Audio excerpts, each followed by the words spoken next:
Good morning guys! Another day, another life. Ito, kailangan kong bumangon dahil sa marami tayong asikasuhin ngayon. Yon, paglabas nga pala ay nakita ko yung magandang sculpture na to. Magandang design sa labas. So una bilog hanggang sa naging apat na bilog pa rin, ganyan. At saka yun, fallopian tube pala yun. Ito, ayun! Ito pala yung parang development ng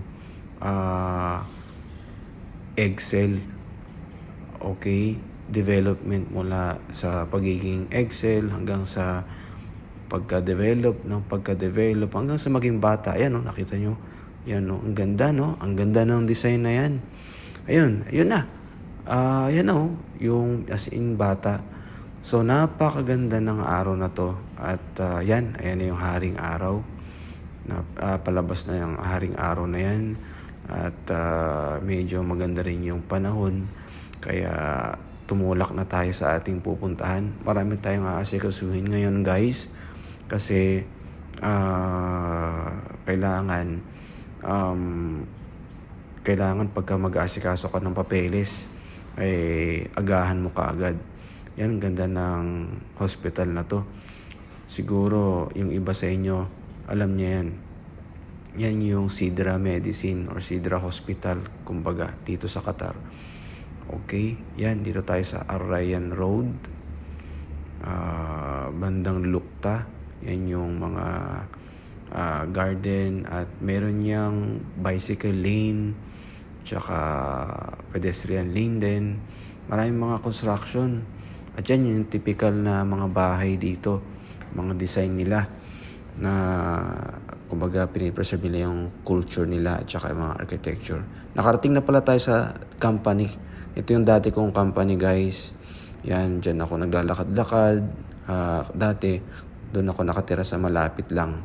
Ito, lakadan tayo papunta sa loob ng building na yon.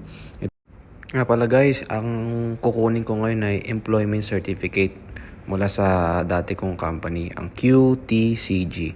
Ang mga nagtatrabaho dyan, mga cute. Kaya nga, QTCG. Cute. Diba? Tawa naman, guys. Just kidding. Para tayo dito sa elevator. Pindutin natin ang second floor. Pataas tayo dapat. Second floor kasi yung opisina na yun. Ayan. So, ang ganda nung facility niya, diba? Simple lang.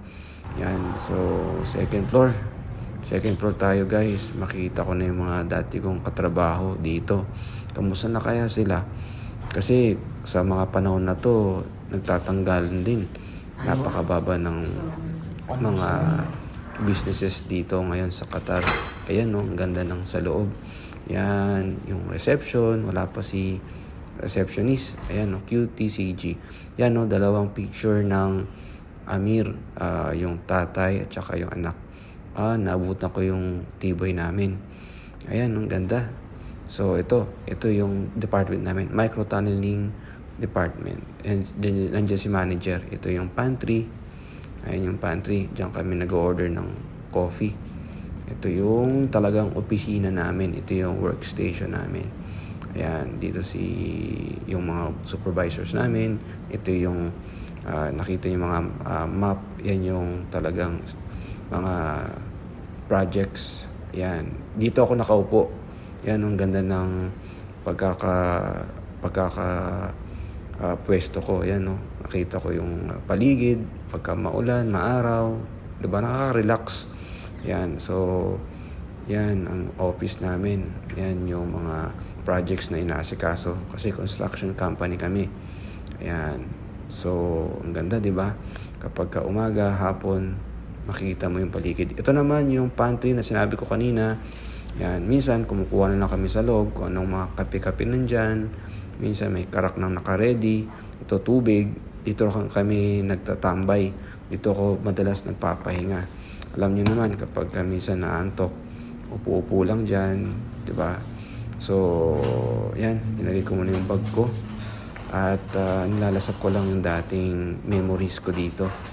Pero kailangan kong tumayo at tingnan natin kung anong pwedeng makain dito. At mainom. Wala. Ayun, so hinintay ko muna yung mga magpipirma ng employment certificate. Kaso mukhang matagal pa daw. Alam niyo naman, pagka mga bossing, matagal pumasok. So, umalis muna ako, lumabas muna ako ng office namin. May mga lumang sasakyan pala dito, mga vintage, no? Ayan. So, sa labas yan ng office namin. Ayan, so maghanap muna ako ng pwedeng kainin kasi nagugutom na ako, guys. Pero katabi ng company namin yung bahay na pinagtatrabahuan ni Nanay Dalia. So, matagal na siya dito at kadalasan kapag nagkakasalubong kami or nandyan siya sa trabaho niya, nagbibigay talaga siya ng food. Kaya yan, shout out kay Nanay Dalia. Siya yung nagbigay nitong lunch na to. Oh. Yan. So, may kanin, may chicken, at saka may gulay pa. Ayan. At mayroon pang soup, chicken soup.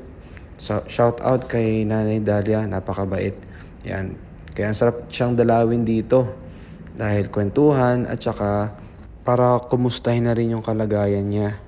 Ayun, so na-solve tayo, guys. Nabusog at after ng kumain, bumalik tayo ulit sa opisina para asikasuhin na at makuha na yung employment certificate, yung papeles na kukunin natin sa mga bossing. Ayan, salamat sa panonood, guys.